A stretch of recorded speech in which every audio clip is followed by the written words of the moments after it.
Welcome back to the Blue Wave Talk Show with your host, Duane Bluestein, Don Strobert, and Miss LaNee Javette. But I have a special friend on the phone. As you know, we can do this now. We big time. We can get people on the phone.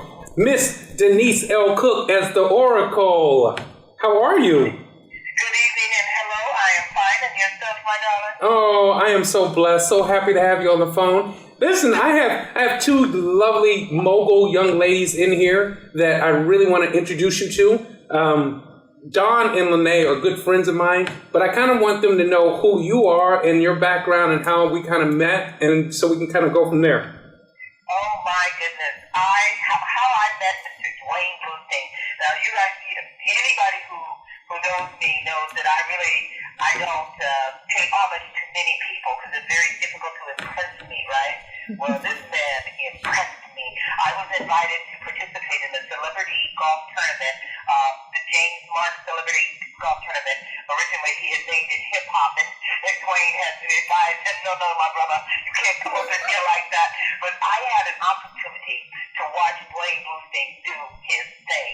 If you've never had an event produced or put together by an expert, then he's your man. Okay. Anyway, he actually saved the day. I'm not going to do too many much because I love Duane, and so I'll end up making this a Duane Bluestein show. So we will do that. But that's how I met him. I was participating in the celebrity golf tournament and had sat back and watched him do his thing. I am an event producer.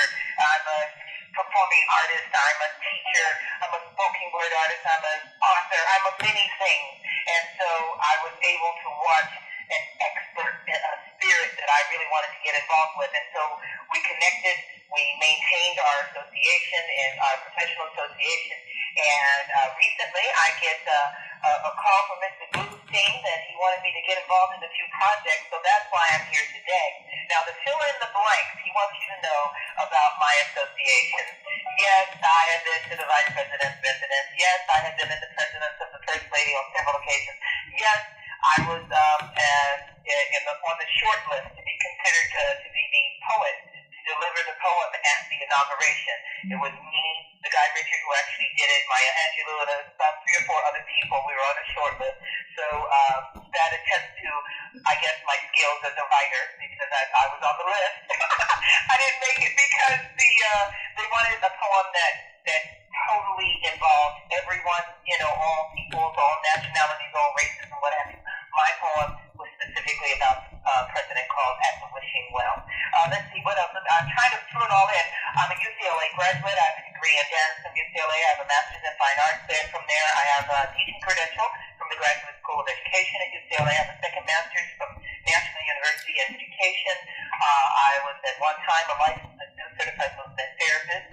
Recently, those licenses go, you get a little old and you don't have the same strength and power as you want, when you were younger.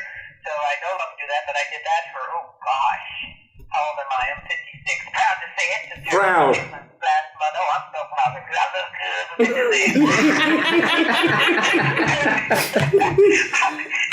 Well, you have to understand, I see people walking around with fake hips and blown out knees and on 20 different medications to counteract this, to counteract that, to counteract, and I'm as healthy as an ox, and thank you God. I don't even need aspirin. I don't get headaches. I'm a blessed soul. I'm a vessel for God. I speak the words that people need to hear. That's why they call me the Oracle.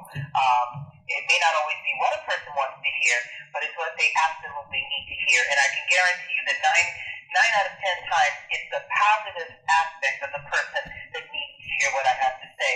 Because I was sitting with Duane recently and explaining to, oh my gosh, Duane, please forgive me, I forgot. Is it Miss Banks? Yes, and there in the whole Inroads program, we're going to bring up also. But I want to I'm going to jump in. I was telling her, Duane asked me to tell her about myself, and I think I started with I'm the broken philanthropist I know. Because you're always out there raising funds for everybody else. Well, we're here. Always on work on someone else's behalf. Yes. We are going to go into some topics that I really want to discuss. This is our sports and entertainment segment, and I kind of want you to kind of fill in as we get more information about the Oracle. But one of the things that I do want to talk about, and this has been going on the television right now, is the gays in sports. And you have these new reports that are coming out that these men are gay, but they're playing contact professional sports. Is it a big deal anymore to you guys? Or, I mean, as women on here, is it LaNee, let me know, is it important to you, because you're not a sports fan, so when you see this come out, does it offend you, or when you see it at all? I'm speechless. Yes. I'm going to say, because it's not me, I'm not offended. However, if I was a sports person, I would want to know as opposed to not knowing. Yeah. So, or maybe not. Maybe you decided to have to deal with the person differently. So I'm not offended because I don't play sports. I mean, it's a very great area for me. Well, with Don's a sports nut. I'm a sports fan. So we kind of go back and forth. I mean, she's a New York Jets.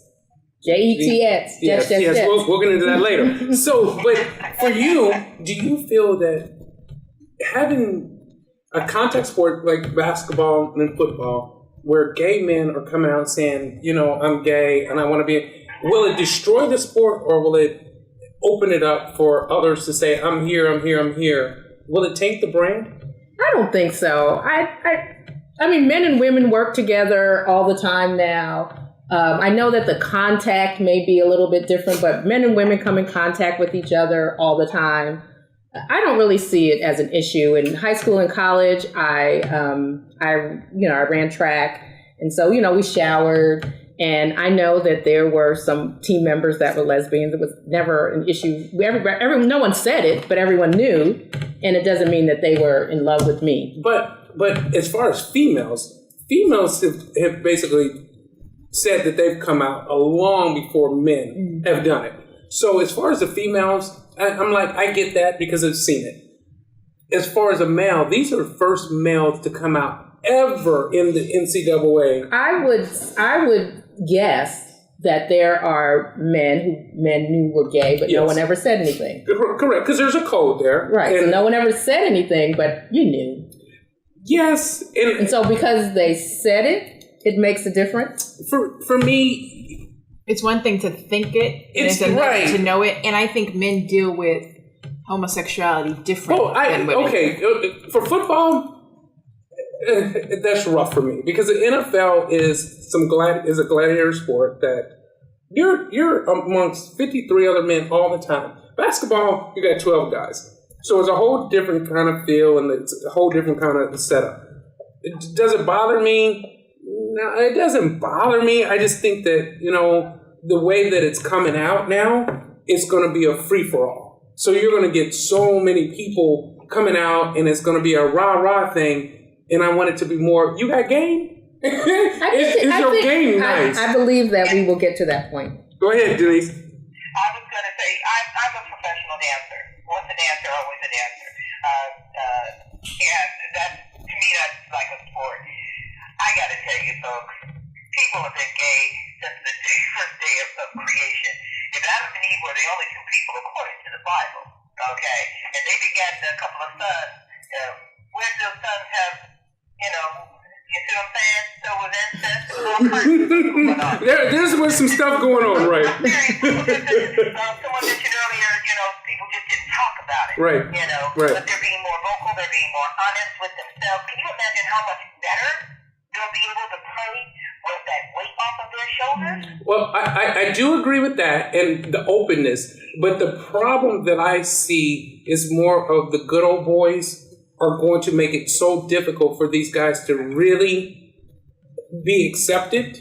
So just like the whole Jackie Robinson and everything, it's going to take a few years for people to kind of, warm up to this. And listen, we got 30 seconds here. I want to come back with Miss Denise Cook, the Oracle, Don Strobert. Can you stay for another segment? I sure can. And Miss LaNee Javette up in this house doing the thing. Listen, I am so honored to have these ladies up here and to give this type of knowledge. Again, I really want you guys to look out for the Oracle, Don Strobert, LaNee Javette. My name is Duane Bluestein on the Blue Wave Talk Show. We will see you guys in a second. Thank you for coming.